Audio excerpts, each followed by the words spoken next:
Hello friends, मैं अंबिका कुमारी स्वागत करती हूँ आपके अपने चैनल पे। आप देख सकते हैं यहाँ पे हमने 600 क्वेश्चन आधुनिक काल का कंप्लीट कर लिया है, जिसमें क्रम वाइज हम चल रहे हैं। जैसे हमने भारतेंदु युग कंप्लीट कर लिया है, द्विवेदी युग कंप्लीट कर लिया और छायावाद आज हमारा ख़त्म हो जाएगा। कल से हम प्रगतिवाद यहाँ पे स्टार्ट करेंगे, ठीक है। तो आज जो लगभग 70 क्वेश्चन है ये हम कंप्लीट करेंगे और हमारा छायावाद ख़त्म हो जाएगा।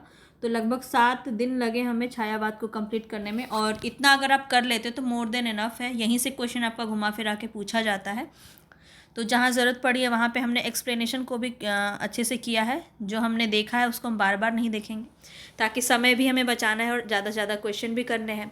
तो यहाँ पे आपको सारे ही साहित्य को अच्छे से आपको प्रैक्टिस करवाया जाता है। तो आप मेरे चैनल पर अगर नए हैं तो जुड़ के सब्सक्राइब कर लीजिए और बेल आइकन को ज़रूर प्रेस कर लीजिएगा, तभी मेरे वीडियोज़ आप तक अच्छे से पहुँच पाएंगे।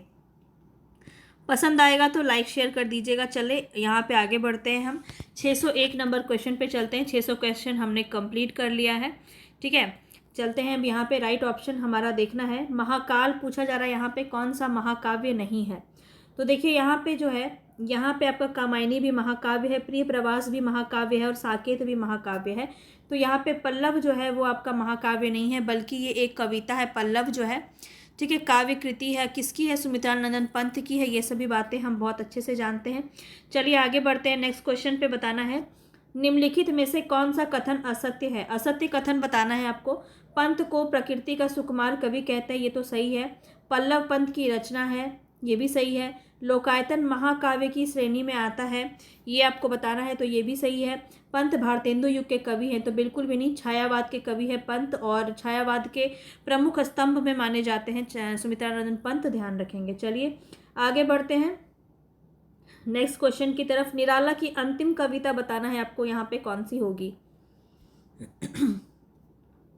राम की शक्ति पूजा, तुलसीदास सरोज स्मृति या पत्रोत्कंठित जीवन का विष बुझा हुआ है।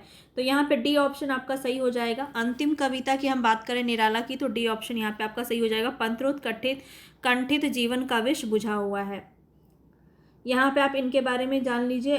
ऐसे कई बार हमने इनको देख लिया है। तो ये जो रचना है ये इनकी अंतिम काव्य रचना है निराला की। यह कविता सांध्य काकली में आपका संकलित है, और निराला की 1936 ईस्वी में महाकाव्य कविता राम की शक्ति पूजा तथा 1938 में तुलसीदास की रचना इन्होंने की थी। तो डेट भी याद रखते चलेंगे, क्योंकि क्रम से भी क्वेश्चन आपका पूछा जाता है।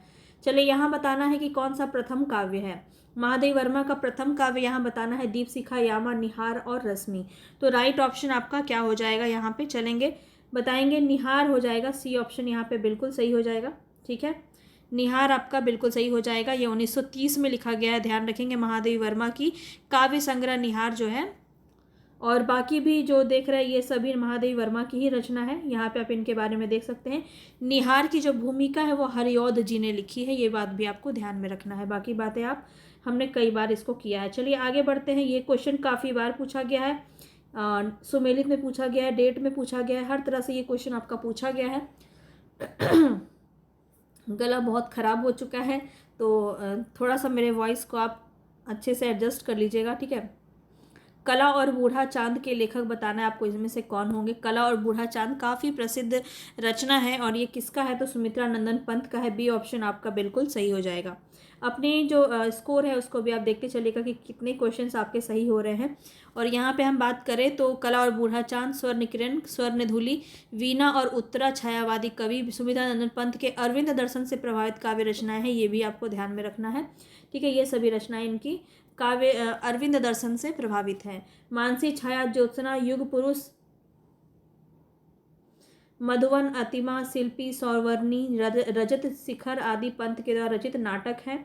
और मौन निमंत्रण, चिदम्बरा, परिवर्तन, युगांत, ग्राम्या, युगवाणी, गुंजन, पल्लव, वीणा, ग्रंथि, उच्छ्वास, ये सब इनकी अन्य रचनाएं हैं। यहाँ पे हम आगे चलते हैं नेक्स्ट क्वेश्चन की तरफ। स्वच्छंदतावाद की विशेषता कौन सी नहीं है।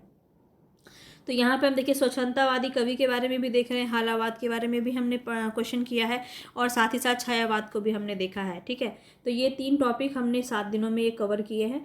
और प्रकृति पर्यवेक्षण, प्रेम चित्रण, कथा गीत प्रयोग और व्रजभाषा में रचना। यहाँ बताना स्वच्छंदतावाद की विशेषता इनमें से कौन सी नहीं है। तो बिल्कुल देखते ही समझ आ रहा है, डी ऑप्शन आपका सही हो जाएगा। ब्रजभाषा में रचना इसमें नहीं मिलती है।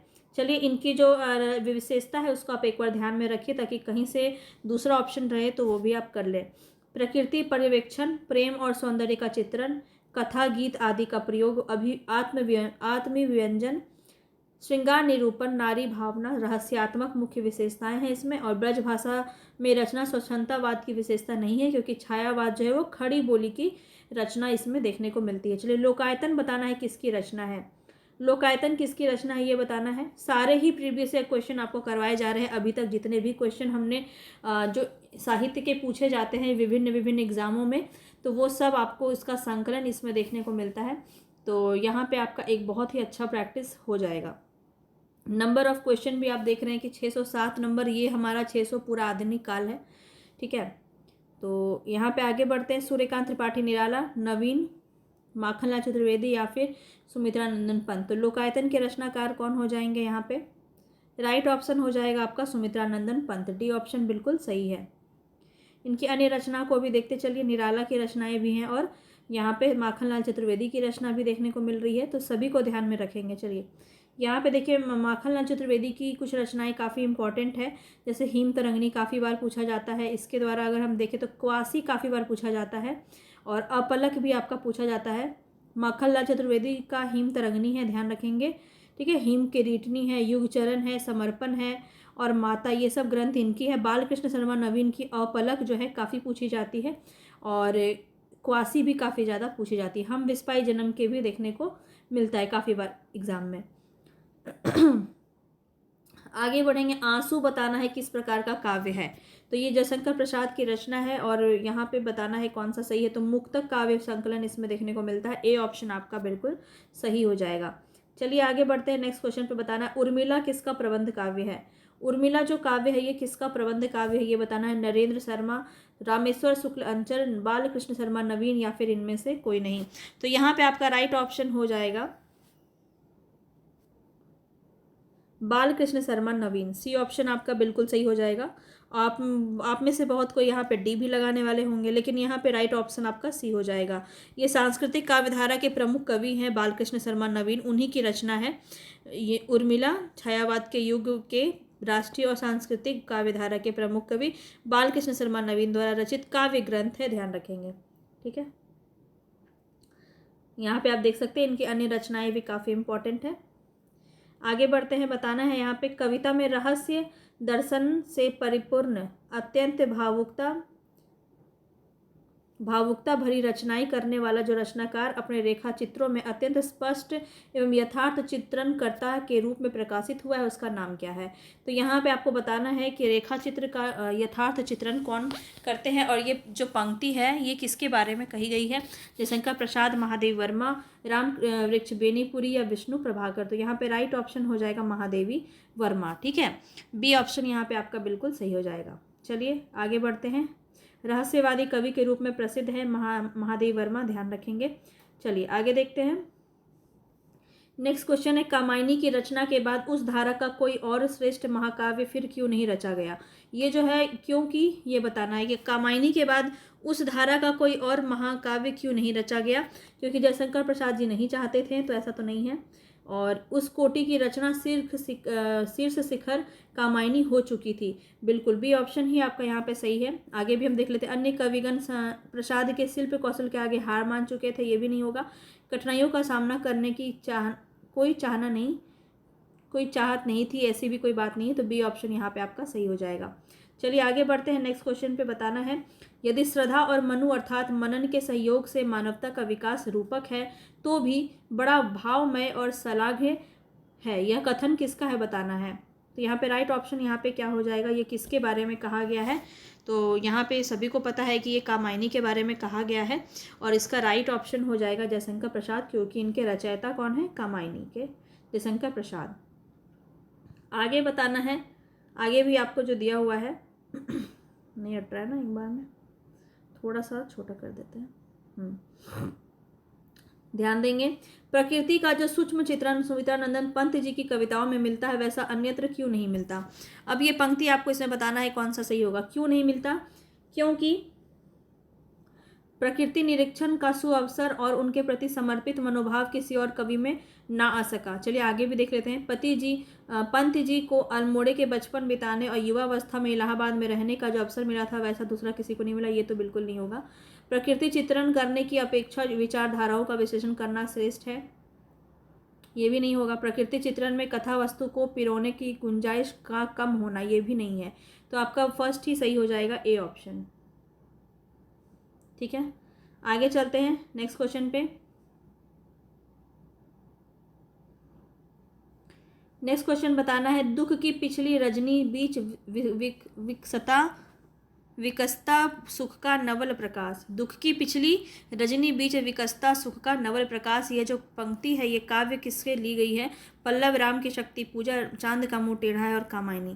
तो यहाँ बताना है किस पंक्ति से लिया गया है, दुख की पिछली रजनी बीच विकसता सुख की नवल प्रकाश। तो यहाँ पे राइट ऑप्शन आपका क्या हो जाएगा? राइट ऑप्शन हो जाएगा आपका कामायनी से लिया गया है, डी ऑप्शन बिल्कुल सही है। चलिए इनकी 15 सर्गों को आप भी देख लीजिए। 15 सर्ग से क्रम वाइज क्वेश्चन आपका पूछा जाता है, ध्यान रखेंगे। चलिए आगे बढ़ते हैं। प्रस्तुत काव्य पंक्ति के रचयिता का नाम चिन्हित कीजिए। कितने हृदयों के मधुर मिलन क्रंदन करते बन विरह कोक। कितने हृदयों के मधुर मिलन क्रंदन करते बन विरह कोक। यहाँ बताना है यह पंक्ति किसके द्वारा कही गई है। तो यहाँ पे राइट ऑप्शन हो जाएगा प्रसाद। ठीक है, प्रसाद के द्वारा कही गई है, ये ध्यान रखेंगे। और अन्य जो वहाँ पे पंक्ति में है इनसे भी आपका एक बार पूछा जा सकता है, ध्यान रखेंगे। पंत से एक आता है पंक्ति आपका, अरुण अधरों की पल्लव प्रात मोतियों सा हिलता हिमहास। महादेव वर्मा की है, वो मुस्काते फूल नहीं जिनको आता है मुरझाना वितारों के दीप नहीं। प्रसाद का एक पंक्ति पूछा जाता है, मेरा अनुराग फैलने दो नव के अभिनव कलरव में बन किरण अभी आ जाना। निराला का पूछा जाता है कि होगी जय हे पुरुषोत्तम नवीन। तो ये भी आपका पंक्ति काफ़ी ज़्यादा पूछा जाता है, तो इसको भी ध्यान में रखेंगे। चलिए बताना, असत्य कथन को इसमें से चिन्हित करना है, कौन सा सही नहीं है। तो देख लेते हैं। श्रद्धा कामायनी का तीसरा सर्ग है। बिल्कुल श्रद्धा को बिल्कुल अच्छे से, जितने भी सर्ग हैं कामायनी के उसको अच्छे से याद कर लीजिए। तो यहाँ से आपका इस तरह क्वेश्चन बन जाएगा। राम की शक्ति पूजा में राम कथा से संबंधित रचना है, बिल्कुल ये भी सही है। कुकुरमुत्ता में छायावादी शब्दावली का निषेध है, तो ये वाला भी आपका सही है। अंधेरे में कविता चांद का मुंह टेढ़ा में संकलित नहीं है। नहीं बोल दिया तो गलत हो गया ना, चांद का मुंह टेढ़ा है, इसी में संकलित अंधेरे में कविता। ठीक है, तो डी ऑप्शन यहाँ पे आपका सही हो जाएगा।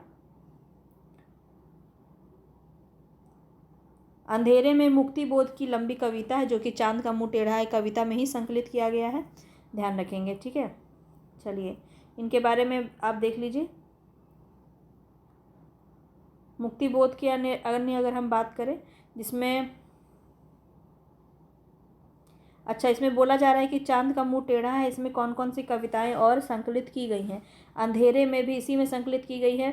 भूल गलती, ब्रह्म राक्षस, लकड़ी का रावण, डूबता चांद, मुझे पुकारती हुई पुकार, मुझे याद आते हैं, मुझे मालूम नहीं, ये सारी कविताएं इसमें संग्रहित की गई हैं। चलिए आगे बताना है नेक्स्ट क्वेश्चन पे। हिंदी गद्य में जब प्रगतिशीलता से प्रेरित रचनाएं हो रही थी तब कविता में छायावाद अपने शिखर पर था। उस विशेष काल की यह उत्कृष्ट काव्य कृति थी। तो यहाँ बताना है कि छायावाद की कौन सी उत्कृष्ट काव्य कृति थी। तो यहाँ पे राइट ऑप्शन हो जाएगा पल्लव, ए ऑप्शन, क्योंकि इसी को छायावाद का मैनिफेस्टो भी कहते हैं, ध्यान में रखेंगे। सुमित्रा नंदन पंत की रचना है, ध्यान में रखिए। चलिए आगे बढ़ते हैं। सुमित्रा नंदन पंत की रचना को छायावाद का मैनिफेस्टो कहा जाता है। किस रचना को कहा जाता है? अभी अभी मैंने आपको बताया, पल्लव, बी ऑप्शन आपका बिल्कुल सही हो जाएगा। यहाँ पे आप सारे डेट को भी देखते रहिए, जो भी आपको इम्पोर्टेंट लगता है वो सब यहाँ पे दिया हुआ है।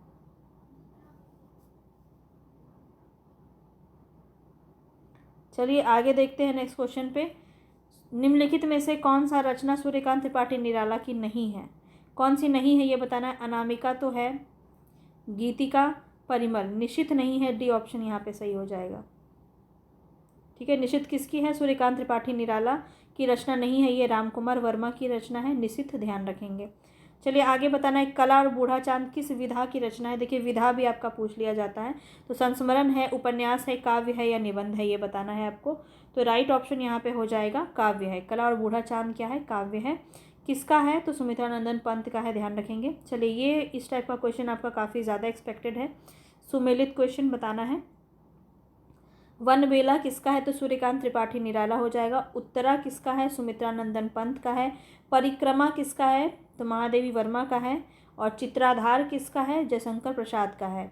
ठीक है, राम नरेश त्रिपाठी का यहाँ पे नहीं दिया, लेकिन इनकी बहुत ही प्रसिद्ध एक है मिलन। ठीक है, मिलन बहुत अच्छी कविता इनकी मानी जाती है। चलिए आगे बढ़ते हैं। नेक्स्ट आपको बताना है, देखिए यहाँ पे आपको थोड़ा सा मैं नीचे कर देती हूँ। यहाँ पे देखिए बताना है आपको, पंक्ति कौन सा किसके बारे में कहा गया है। प्रिय स्वतंत्र रव अमृत मंत्र नव भारत में भर दे, ये किसने कहा है, ये किस कविता किसका काव्य का है, तो सूर्यकांत त्रिपाठी निराला का है। इस पार प्रिय मधुर है, तुम हो उस पार न जाने क्या होगा, यह जो पंक्ति है यह किसका है, तो यह किसका है, हरिवंश राय बच्चन का है। कहाँ है, यहाँ पे। अरे अरे कहीं देखा है तुमने मुझे प्यार करने वालों को, ये किसकी पंक्ति है, तो यहाँ पे ये हो जाएगी जयशंकर प्रसाद की पंक्ति। यह मंदिर का दीप इसे नीरव जलने दो, यह पंक्ति काफ़ी इंपॉर्टेंट है, काफ़ी बार पूछी जाती है। और यहाँ पे देखिए जलने दो, ये किसकी है, महादेवी वर्मा की है। सुमित्रानंदन पंत की भी एक बहुत सुंदर है विहग सुमन सुंदर, मानव तुम सबसे सुंदरतम, यह एक पंक्ति है जो सुमित्रानंदन पंत की है, ध्यान रखेंगे, पूछा जाता है। देखिए यहाँ पे दिया हुआ है, इसको आप देख सकते हैं। ठीक है, ये वाला भी आपका पूछा जाता है। चलिए आगे बढ़ते हैं।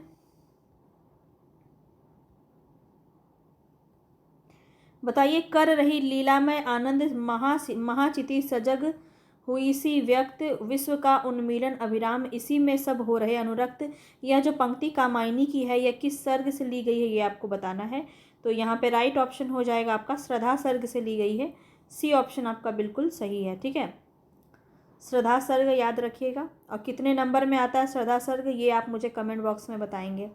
अभी मैंने आपको बताया है, अगर आप पूरे सेशन में अगर सो नहीं रहे हैं तो आपको राइट आंसर पता होगा इसका। चलिए आगे बढ़ते हैं। झारखंड पीजीटी का क्वेश्चन है, लिखता आबाद गति मुक्त छंद पर संपादक गण निरानंद, वापस कर देते पढ़ सत्वर दे एक पंक्ति दो में उत्तर, यह जो है निराला संपादकों द्वारा किसकी रचनाओं के वापस किए जाने की बात कर रहे हैं।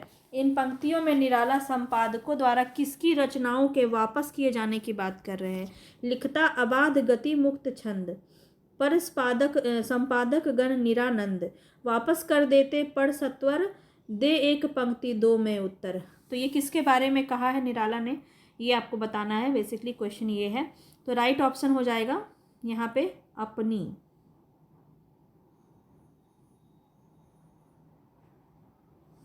ठीक है,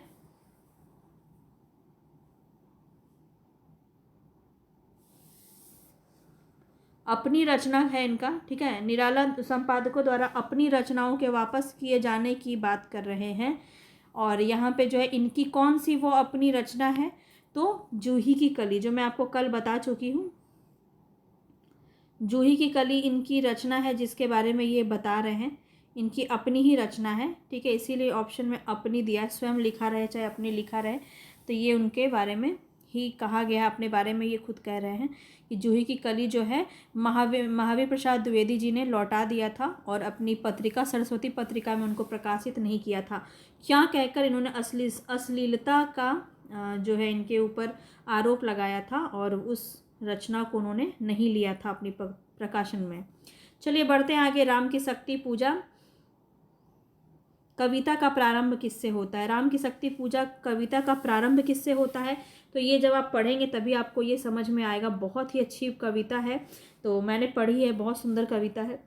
राम रावण के प्रखर युद्ध के वर्णन से शुरू हुआ है, राम के पूजा में बैठने से शुरू हुआ है, राम सीता के उदांत प्रेम से शुरू हुआ है, कि दुर्गा की उपासना से शुरू हुआ है।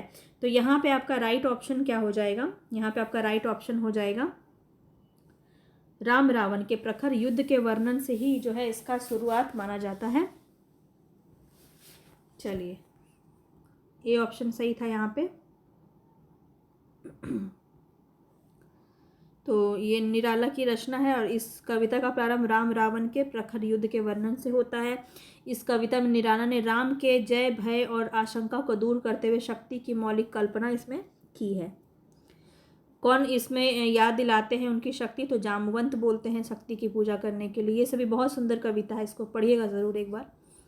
चलिए, रचनात्मक फलक पर विद्रोही और क्रांतिकारी छवि के रूप में किस रचनाकार की पहचान है? रचनात्मक फलक पर विद्रोही और क्रांतिकारी छवि के रूप में किसकी पहचान है? तो ये क्वेश्चन देखा जाए तो बहुत ही इजी क्वेश्चन है। यहाँ पे निराला हो जाएंगे। डी ऑप्शन आपका बिल्कुल सही है। विद्रोही और क्रांतिकारी कवि माने जाते हैं निराला, और इनके यहाँ पे आपको बातें ध्यान में रखनी है। इनकी रचनाएं यहाँ पे दी हुई हैं, इसको आप याद रखिए। और छायावाद का महेश तथा प्रसाद को ब्रह्मा एवं सुमित्रानंदन पंत को विष्णु कहा गया है। ये भी बात आपको ध्यान रखना है। छायावाद का महेश पूछा जाए तो निराला जी को, और ब्रह्मा महेश मतलब समझ लीजिए कि महेश ब्रह्मा विष्णु महेश है ना, उसी में बताना है कि जो सबसे ज़्यादा त्रिकाल रूपी, ज़्यादा क्रोधित रहते हैं, विद्रोही हो, आक्रांतिकारी स्वर जिनका है वो कौन है?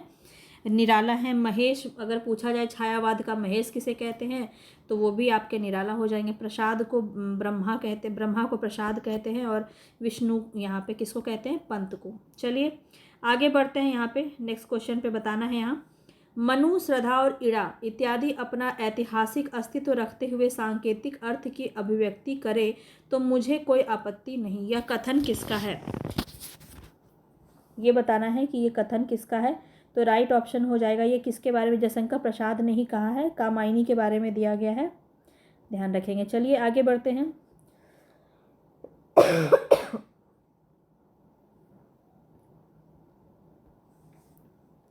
राम की शक्ति पूजा कविता की अंतिम पंक्ति कौन सी? क्रम क्रम से हुए पार राघव के पंच दिवस, पूरा करता हूँ देकर माता एक नयन, कैस महाशक्ति राम के वंदन में हुई लीन, सब चले सदैव राम की सोचते हुए विजय। तो देखिए, कैस महाशक्ति राम के वंदन में हुई लीन, तो यहाँ पे क्या होता है कि ये शक्ति जो है राम को वरदान दे करके फिर से लीन हो जाती हैं। ये जो पंक्ति है सबसे लास्ट में आपका कहा गया है, यही पूछा जा रहा है। सी ऑप्शन आपका सही हो जाएगा। चलिए आगे बढ़ते हैं। नेक्स्ट क्वेश्चन पे बताना है कामायनी का मूल दर्शन क्या है? तो कई बार बता चुकी हूँ, ये क्वेश्चन आपका गलत नहीं होना चाहिए। राइट ऑप्शन है यहाँ पे प्रतिभिज्ञा दर्शन। बी ऑप्शन आपका यहाँ पे सही हो जाएगा। चलिए आगे बढ़ते हैं। नील, ये वाला काफ़ी फेमस क्वेश्चन है, ठीक है ना, काफ़ी फेमस क्वेश्चन है, काफ़ी बार पूछा गया। देख सकते हैं सारे झारखंड पीजीटी के 2018 के क्वेश्चन है यहाँ पे। नील परिधान बीच सुकुमार, खूल रहा मृदुल अधखिला अंग, ज्यों ही खिला हो ज्यों बिजली का फूल, मेघवन बीच गुलाबी रंग। तो बताना है कि ये किस सर्ग का वर्णन यहाँ पे आपका किया गया है।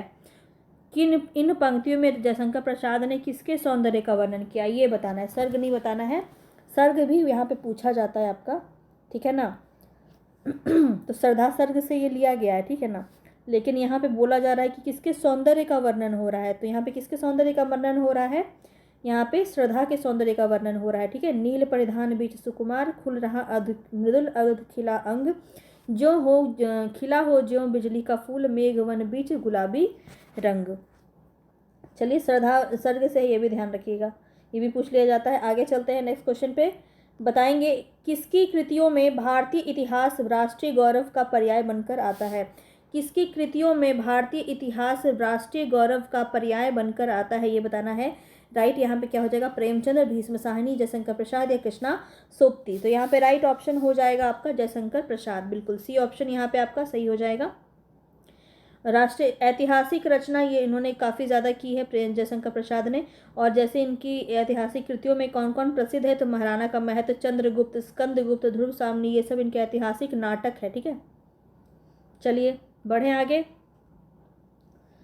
राम की शक्ति पूजा किस श्रेणी की कविता है? मुक्तक काव्य है, लंबी कविता है, अकविता है या हाइकू है? तो यहाँ पे राइट ऑप्शन हो जाएगा आपका ये एक प्रकार की लंबी कविता है, बी ऑप्शन आपका सही हो जाएगा। चलिए आगे बढ़ते। निराला की कविता राम की शक्ति पूजा के संदर्भ में कौन सा कथ्य गलत है? तो ये तो विजिबल नहीं होगा, छोड़िए इस क्वेश्चन को, ठीक है। ये पिक्चर लेने में गलती हो गई है, ठीक है ना, तो ये मैंने नहीं देखा था, छोड़िए इसको। यहाँ पूछा जा रहा है कामायनी के प्रथम सर्ग का शीर्षक क्या है, तो क्या है, चिंता है। सबसे पहला सर्ग कौन सा है, चिंता है, डी ऑप्शन। मैंने बोल दिया उसे, आप सुन लीजिए। ये पूरा ऐसा ही है क्या, ओहो, माफ़ी चाहूँगी, ये अब पूरा ही वैसा था, तो इसको हम स्किप ही कर देते हैं, ठीक है। वैसे ये सारे क्वेश्चन आपको मैं करवाई हूँ, तो कुछ वैसा आपका लॉस नहीं है इससे, ये सारे क्वेश्चन हमने किए हैं पहले भी, ठीक है। अगर आपको दिख रहा है तो आप ऐसे देख सकते हैं, हालांकि देखा तो जा रहा है पर पता नहीं आपको दिखेगा या नहीं। देखिए यहाँ पे युग में पूछा जा रहा है, हिम किरीटनी तो जगन्नाथ दास रत्नाकर का तो नहीं होगा, तो ये गलत है। वैदेही वनवास माखनलाल चतुर्वेदी का नहीं है। उद्धव शतक अयोध्या सिंह उपाध्याय हरिओद। पथिक, पथिक सही है, पथिक जो है राम नरेश त्रिपाठी का है, डी ऑप्शन सही है। इस तरह से यहाँ पे दिया हुआ है। यहाँ पे भी आपका ये सुमेलित में पूछा गया है कौन सा युग्म सही है, तो ग्राम्या जो है वो सुमित्रा नंदन पंत की है, ए ऑप्शन ही आपका सही है, बाकी यहाँ पे गलत दिया हुआ है। तो इस तरह से ये सारे क्वेश्चन हैं। चलिए, महादेवी वर्मा की कौन सी कृति होगी इसमें से ये बताना है, केवीएस में पूछा गया क्वेश्चन है। निशीथ, सांदे गीत, गीत गुंज या धूल, यहाँ पे स्वर्ण धूली, ये बताना है। तो यहाँ पे राइट ऑप्शन आपका कौन सा हो जाएगा, महादेवी वर्मा का कौन सा नहीं है ये बताना है। तो यहाँ राइट ऑप्शन हो जाएगा सांदे गीत, ठीक है। कौन सा है, सांदे गीत है, बाकी यहाँ पे और कोई इनकी रचना नहीं है। अब आपको सही दिख रहा होगा, माफ़ी चाहूँगी, थोड़ा सा पिक्चर लेने में शायद गलती हो गया है वहाँ पे, ठीक है, मैंने नहीं देखा था। चलिए हम आगे बढ़ते हैं, वैसे मैं आपको करवा ही चुकी हूँ वो सारे क्वेश्चन। निम्नलिखित में से बताना है महादेवी वर्मा की कौन सी रचना इनमें से नहीं है। निहार, निहार तो है, और यहाँ पे बात करें रश्मि भी है, निर्जा भी है, गुंजन नहीं है, तो डी ऑप्शन यहाँ पे आपका सही हो जाएगा, ठीक है। गुंजन सही हो जाएगा बिल्कुल। गुंजन किसकी रचना है ये बताना है, तो गुंजन जो है सुमित्रा नंदन पंत की रचना है, ध्यान रखेंगे। चलिए, ग्रंथि किस रचना की रचनाकार की रचना है बताएंगे, तो ये राय बहुत ही इजी क्वेश्चन हो गया। ग्रंथि किसकी हो जाएगी, सुमित्रा नंदन पंत की हो जाएगी। चलिए आगे बढ़ते हैं, बताना है। देखिए DSSB में, KVS में, दोनों में ही पूछा गया क्वेश्चन है। छोड़ द्रिमों की मृदु छाया, तोड़ प्रकृति से भी माया, बाले तेरे बाल जाल में कैसे उलझा दूँ लोचन। ये मैंने आपको पहले भी कराया है, आप मेरे अगर वीडियो से लगातार बने रहते हैं तो आपको बहुत ही आराम से सारे आंसर यहाँ पे आ रहे होंगे, ठीक है। तो यहाँ पे राइट ऑप्शन क्या हो जाएगा, सुमित्रा नंदन पंत। मैं ये पंत की पंक्ति है और मैंने ये आपको काफ़ी बार बताया भी है, ठीक है। चलिए आगे बढ़ते हैं, यहाँ बताना है छायावाद के किस कवि की दार्शनिक पृष्ठभूमि उसके उत्तरार्ध छाया रचना काल में विवेकानंद के विचारों से प्रभावित थी। तो जयशंकर प्रसाद, महादेवी वर्मा, निराला या फिर सुमित्रा नंदन पंत। तो ये आपका थोड़ा सा नया क्वेश्चन और KVS में पूछा गया क्वेश्चन है, आप देख सकते हैं। तो यहाँ पे राइट ऑप्शन हो जाएगा सूर्यकांत त्रिपाठी, निराला। निराला की जो रचनाएं हैं जो दार्शनिक पृष्ठभूमि की है और बाद में ये उत्तरार्ध में जाकर के विवेकानंद के विचारों से प्रभावित होती है। चलिए आगे बढ़ते हैं नेक्स्ट क्वेश्चन पे। यहाँ भी ये भी KVS का ही क्वेश्चन है, PGT का, कि सूर्यकांत त्रिपाठी निराला की किस कविता में यथार्थवादी चेतना स्पष्ट रूप से दिखाई देती है। कुकुरमुत्ता, जूही की कली, सरोज स्मृति या राम की शक्ति पूजा। तो यहाँ यथार्थवादी चेतना स्पष्ट रूप से दिखाई देती है, रचना सारे ही यहाँ पे निराला की ही रचनाएं हैं और राइट ऑप्शन हो जाएगा कुकुरमुत्ता, ठीक है। चले आगे नेक्स्ट क्वेश्चन पे चलते हैं, काफ़ी इंपॉर्टेंट क्वेश्चन है। किस छायावादी कवि की कविता में माधुर्य गुण की अधिकता को रेखांकित करते हुए आचार्य रामचंद्र शुक्ल ने मधुचर्या का कवि कहा है। तो ये आपका काफ़ी इंपॉर्टेंट है, मधुचर्या का कवि किसे कहा जाता है, तो यहाँ राइट ऑप्शन हो जाएगा जयशंकर प्रसाद, ए ऑप्शन। चलिए आगे बढ़ते हैं, प्रकाशन वर्ष की दृष्टि से बताना है यहाँ पे कौन सा आपका सही होगा।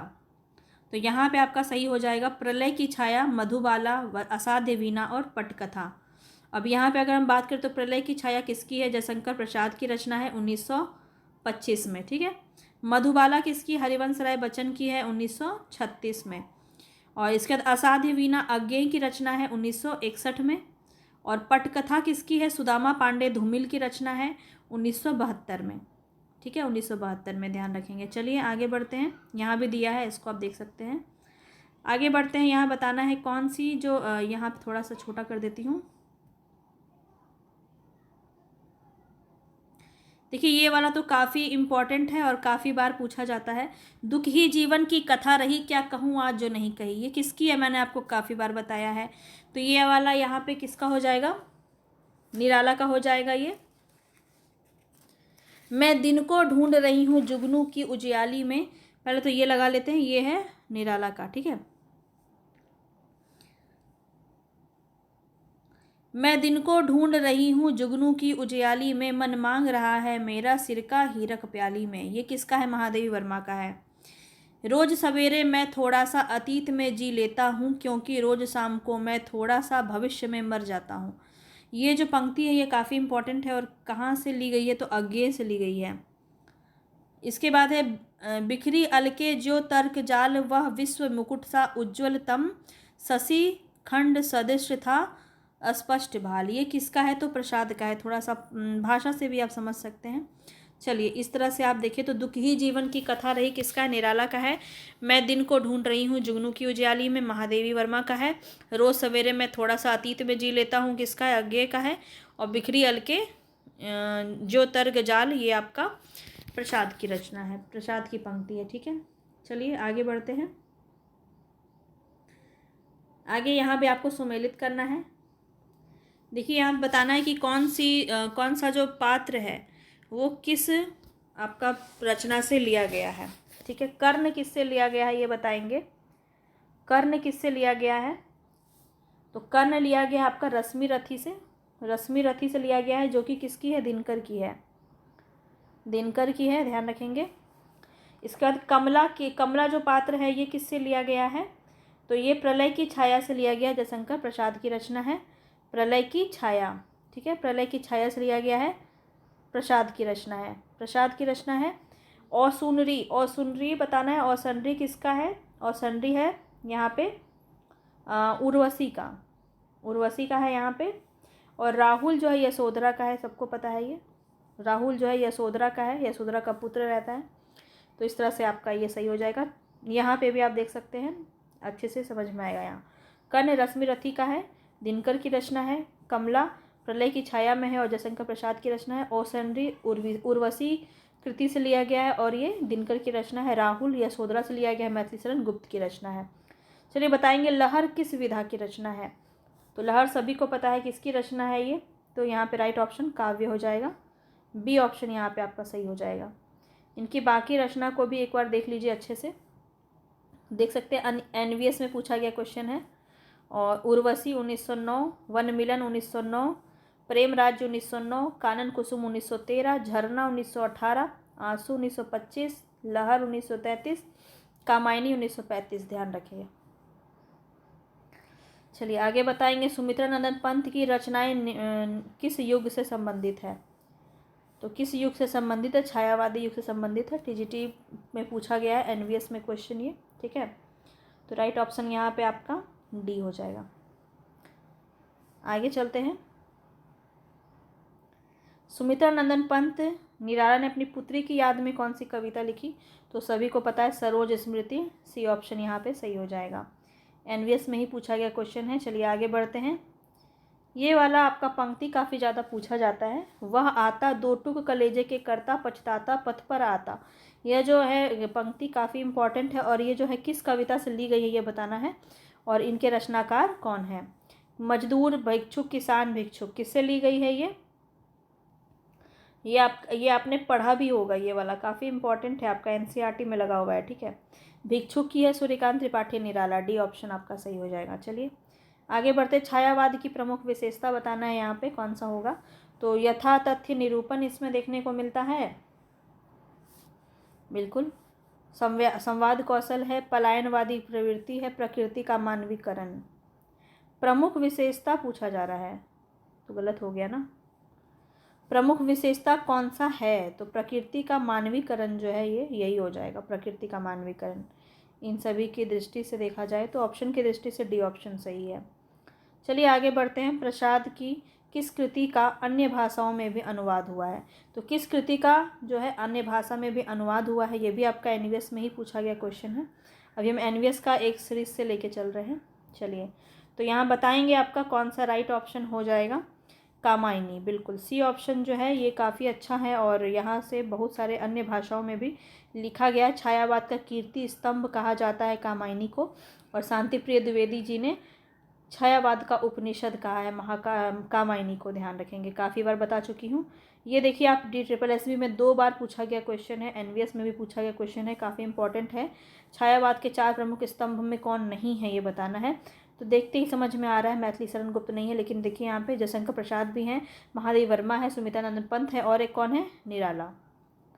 ये 4 स्तंभ माने जाते हैं छायावाद के। चलिए, कौन सी विशेषता छायावाद की नहीं है ये बताना है। तो देख लेते हैं, एनवीएस से पूछा गया क्वेश्चन है, प्रकृति चित्रण, दार्शनिकता, वीर रस की प्रधानता, प्रेम वर्णन।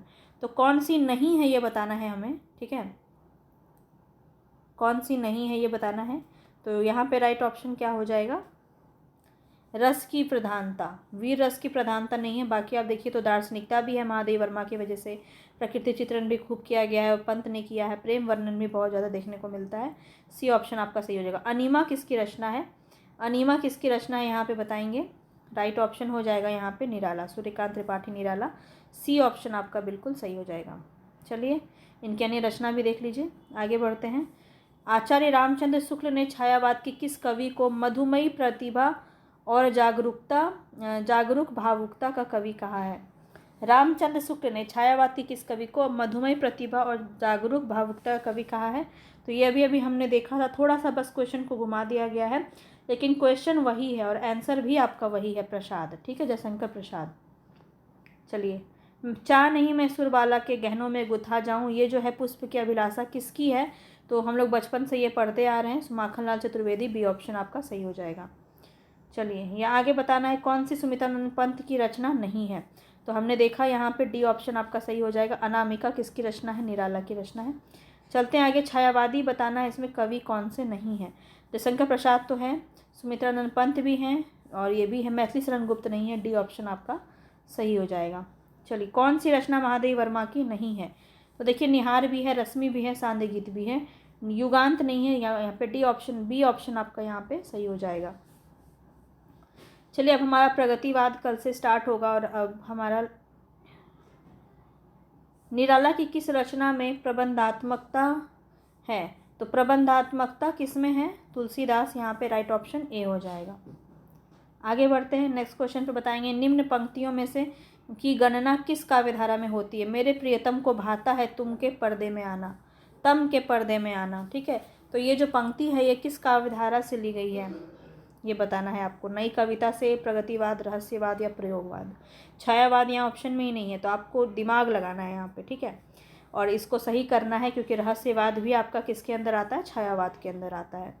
चलिए, आज का हमारा अंतिम क्वेश्चन है ये, ध्यान रखेंगे। छायावाद हमने बहुत ही अच्छे से किया है, इसको आप बार बार रिवीजन कीजिएगा, आपका पूरा छायावाद कंप्लीट हो जाएगा। ना जाने लुढ़क ओस में कौन खींच लेता मेरे दृगमौन, पंत की इस कविता की किस पंक्ति बताना है कि किस कविता से ली गई है। और यहाँ राइट ऑप्शन हो जाएगा मौन निमंत्रण। बी ऑप्शन आपका सही हो जाएगा। और ये किसकी है, सुमित्रानंदन पंत की रचना है, देख सकते हैं। कल हम प्रगतिवाद स्टार्ट करेंगे, ठीक है। कैसा लगा क्वेश्चन और कितने सही हुए ज़रूर बताइएगा कमेंट बॉक्स में, ठीक है, कमेंट बॉक्स में बताइएगा। मिलेंगे फिर कल, प्रगतिवाद में लेकर चलेंगे आपको। चलिए, तब तक के लिए धन्यवाद। पसंद आया तो लाइक शेयर कर दीजिएगा। नमस्ते।